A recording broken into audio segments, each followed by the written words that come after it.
My name is Samuel. So, fathers in the house. We have a curfew. That means that you have to be at home by 7. You have so much time at home, yet you are never around. What do you do with the time? How are you taking back the authority in the house, if I can put it like so? So that's a discussion that we are going to have today. Now, yesterday I was listening to a very interesting discussion in one of our local channels, and they were talking about mental health. And mental health issues is one factor that we also have to remember as now we are going through this pandemic of the COVID-19. And the young anthropologists out there will tell you that when we are talking about mental health or mental instability, one of the most vulnerable groups right now are the fathers. And this is what I mean. Maybe you are there, you have always been entangled with job, with work, you are never at home. The children have not even gotten used to you. And now here comes a situation whereby you have so much time for yourself that you barely understand what you're going to do with it. Some of you are finding yourselves at home and everyone is glued into the TV watching Maria, yet you don't understand what it's all about. Others, the children are looking at you and they are not used to seeing you at home, so they are even wondering how they are going to react to your presence in the house.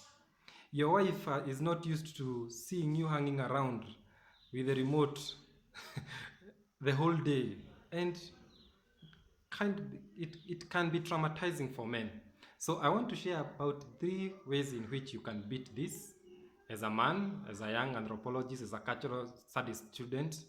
And hopefully in our discussion you can also chip in some things that you are doing at home so that you look useful and so that you do not look like a hindrance to the house running properly. So one of it is, and this I'm taking you back to your childhood. Remember, if I'm to take an example of our place, my shosho, I spent so much time with my shosho Naomi, and she would tell us stories. You know the story of the hare and the hyena? The story of how the animals were going to drink water. Such stories, you can now reinvent them and tell them to your children.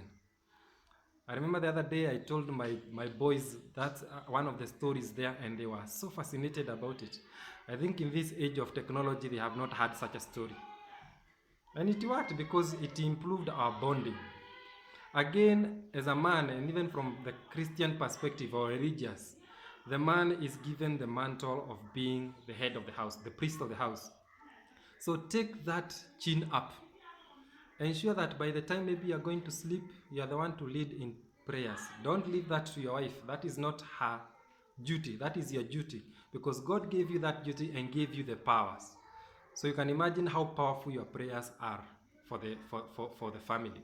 The other thing, don't neglect your wife.